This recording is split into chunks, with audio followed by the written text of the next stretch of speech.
You see how peaceful they are? They're not they're not at all like so-called humans. Look, every time I pass by, they're just there, eating, hanging out. I don't know what's their secret.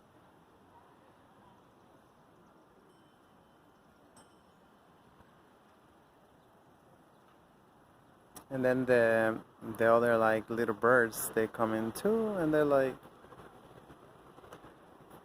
they're all happy together.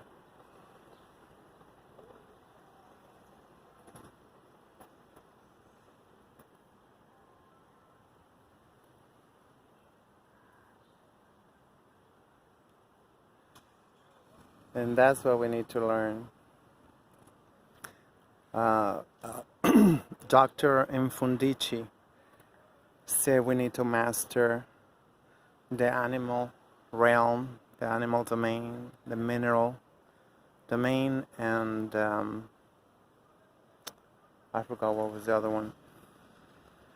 But he can actually read the Meduneter himself.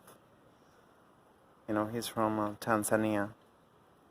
So I really like every day, that message resonates with me more and more, how they are naturally so peaceful, and everybody is so peaceful. Everything, or whatever you want to say, except us, because we have fallen, like with the Europeans, they somehow are just like get us all triggered or something. I don't know.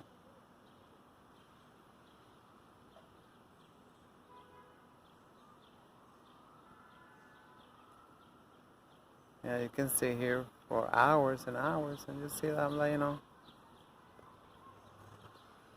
feel like they're in paradise.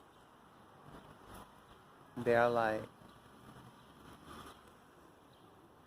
more of the natural habitat.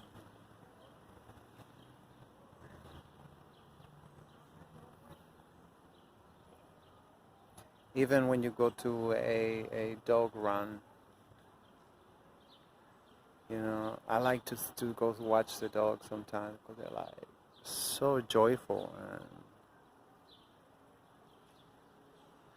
it's like they are our teachers,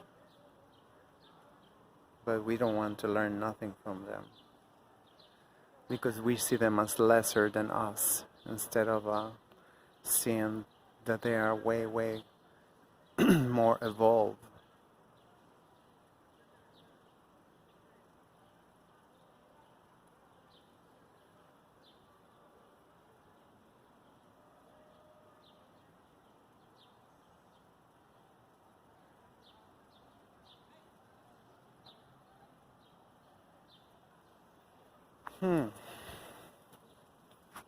Oh, look who's there.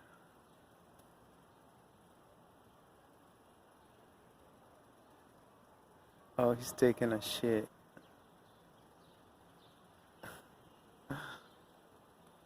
Uh-oh, he saw me, he spotted me. Damn, they don't even let you take a shit in here. In peace.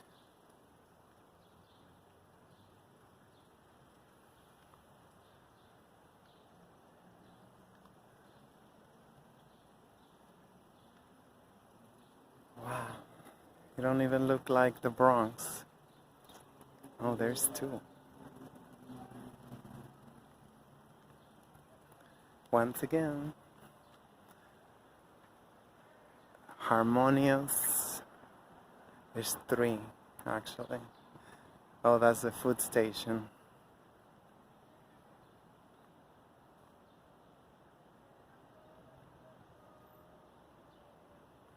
Everybody.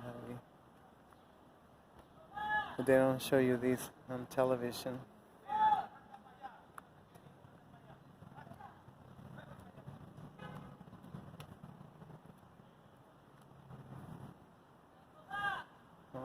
Remind me so much of my David. Rest in peace. Yes, you are gorgeous. You know that. He's staring at me. Let's see if I can do a close up.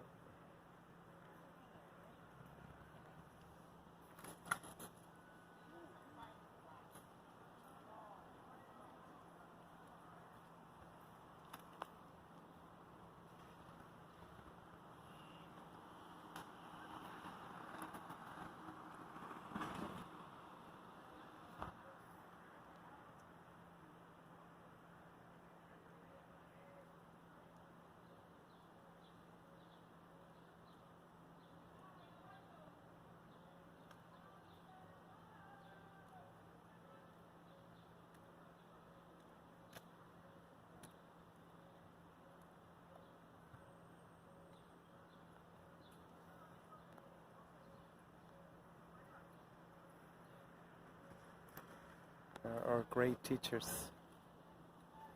Nature is our great teacher. And this is what we do to Mother Nature. Dump the garbage. Shit.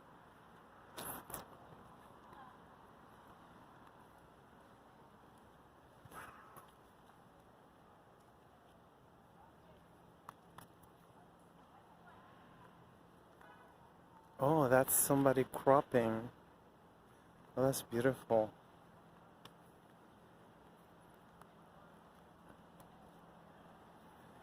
Wow, they're really gonna get a lot of actual food.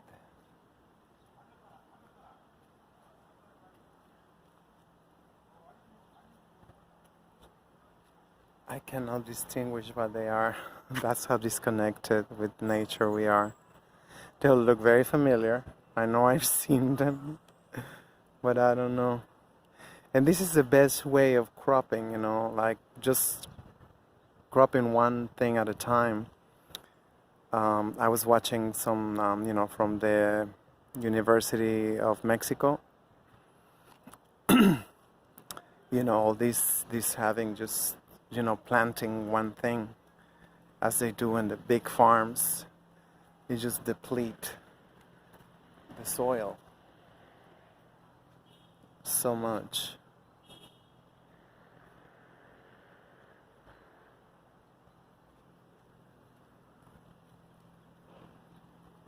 There's a part of history also that is not known. I think it's called Rosario in Argentina. They went to a famine. They went to a famine, and the government said, "It's like, okay, just do, you know, farming in your own house." And people, like, obviously they didn't have a lot of land, so they got, you know, like a big, you know, tubs, and fill them out with soil and started planting, and that's how they averted the big famine. They was suffering. I don't know what years is, but this is part of history, and this is something that, you know, very inspiring, you know, to do. I mean, you don't need sometimes a lot of land, but we need knowledge. You know, in Venezuela they have the comunas,